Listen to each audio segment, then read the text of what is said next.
नमस्कार, देवभूमि चैनल में आप सभी का स्वागत है। आज के इस वीडियो में हम बात करेंगे गणेश चतुर्थी की कि गणेश चतुर्थी कब है।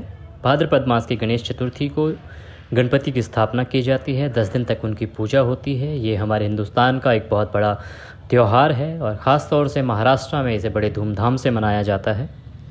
तो आज हम बात उसी की करने वाले हैं कि जो गणपति उत्सव है वो कब से आरंभ हो रहा है, कब तक चलेगा। अगर आप गणपति घर पे लेके आ रहे हैं तो किस समय गणपति घर पे लेके आएँ, और गणपति को घर लाने से विसर्जन तक की पूरी जानकारी कि किस समय क्या आपको करना है, क्या पूजा आपको करनी है, क्या भोग आपको अर्पित करना है भगवान को, और वो सावधानियाँ जिनसे आपको बचना है कि आप क्या ना करें। गणेश चतुर्थी का त्यौहार पूरे देश में धूमधाम से मनाया जाता है। इसमें भगवान गणपति की पूजा की जाती है और ऐसी मान्यता है कि भगवान गणपति हमारे घर में धन धान्य संपदा और सुख संपत्ति का वास अपने साथ लेके आते हैं और हम सबका उद्धार करते हैं। इस प्रकार भगवान गणपति की पूजा इन 10 दिनों में होती है। एक ऐसी भी मान्यता है कि इन 10 दिनों में भगवान गणपति पृथ्वी लोक पे होते हैं, तो इसलिए अगर हम भगवान गणपति की पूजा करते हैं तो हमारी पूजा जल्दी सफल होती है और हमें हमारी मनोकामना पूर्ण होती है। गणपति रखने का जहाँ तक सवाल है कि कितने दिन के लिए गणपति लाने चाहिए, तो वो आप 1.5 दिन के लिए बिठा सकते हैं, 3 दिन के लिए बिठा सकते हैं, 7 दिन के लिए बिठा सकते हैं, या 10 दिन पूरे पूजा करें और 11वें दिन उनका विसर्जन किया जाता है। बात करते हैं कि जो गणेश चतुर्थी है वो कब है और किस दिन हमें गणपति अपने घर पे लाने चाहिए।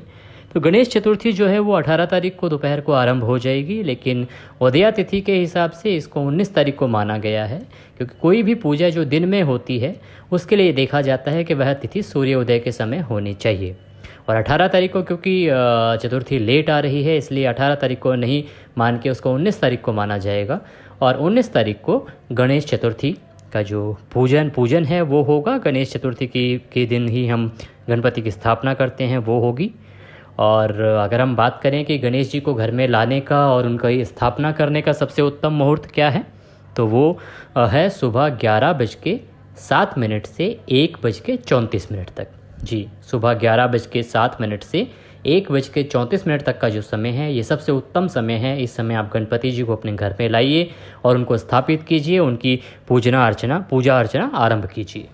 अब गणपति जी को लाना कैसे है? गणपति जी को लेने के लिए आप खुद अपने परिवार के सहित जाइए, सभी लोग साथ में जाइए, और हो सके तो ढोल बाजे के साथ में गणपति जी को अपने साथ लेके आइए और उसके बाद घर लाके उनको स्थापित कीजिए। स्थापित करने के लिए आपको करना क्या है कि सबसे पहले तो एक चौकी लेनी है, उस पर गंगाजल के छींटे से उसको शुद्ध करना है, और उसको शुद्ध करने के बाद उस पर एक लाल कलर का कपड़ा उस पर बिछा दीजिए और उस पर थोड़े से अक्षत छोड़िए, चावल छोड़िए, और उसके बाद गणपति जी को उस पर स्थापित कर दीजिए।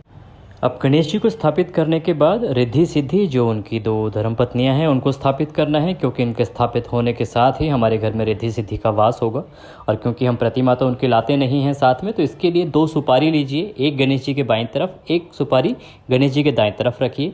वो सुपारी रखने से पहले उसके नीचे एक थोड़ी सी अक्षत रख लीजिए और उस अक्षत के ऊपर दोनों सुपारियाँ दोनों तरफ रख दीजिए। इस प्रकार ये माँ रिद्धि और सिद्धि का यहाँ पर स्थापन हो गया। स्थापित करने के बाद हम उनको स्नान कराते हैं। स्नान सिर्फ एक क्योंकि पानी में आजकल हम डुबोएंगे तो आप किस प्रकार के गणपति ला रहे हैं उस पर निर्भर करता है, इसीलिए सिर्फ पहले उनको शुद्धोदक स्नानम, आप उनको शुद्ध कीजिए। पहले आप गंगा जल से स्नान कराइए, फिर उसके बाद एक जो कटोरी है उसमें पंचामृत बना लीजिए। पंचामृत में होता है दूध, दही, घी, शहद। इस प्रकार से जो पंचामृत आपने बनाया होगा उस पंचामृत को लीजिए, एक गेंदे का फूल लीजिए और उससे भगवान गणपति पर छींटे दीजिए।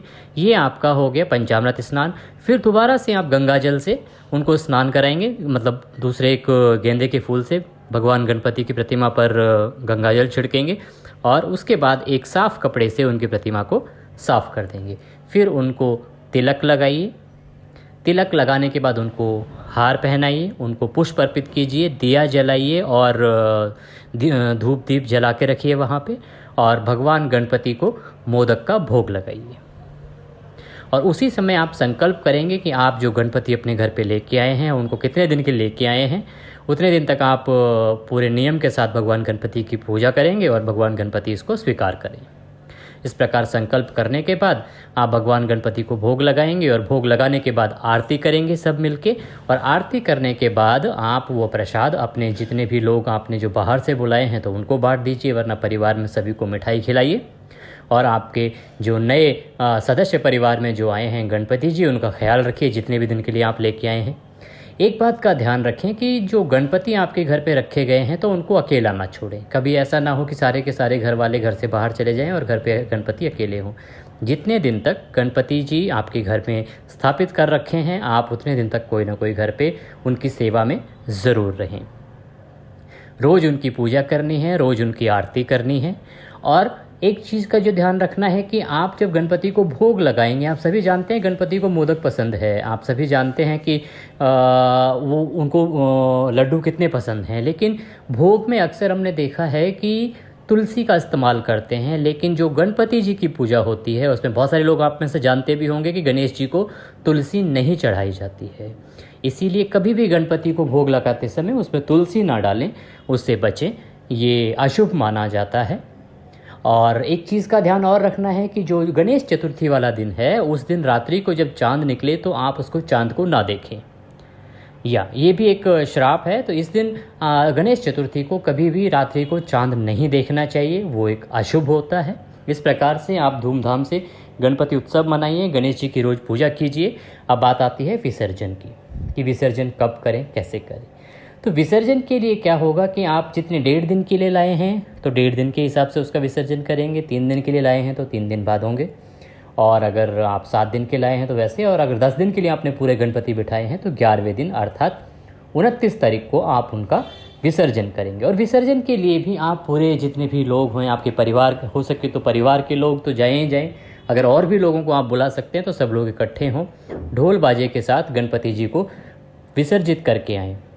एक और आपसे रिक्वेस्ट होगी कि आप हो सके तो इस प्रकार की गणपति जी की प्रतिमा लाएं जो कि हमारी प्रकृति, हमारे नेचर को ख़राब ना करे, जो पॉल्यूट ना करे। क्योंकि आप विसर्जित तो करेंगे गणपति को, तो विसर्जन जब आप करें उनका तो वो उस जल को ख़राब ना करे।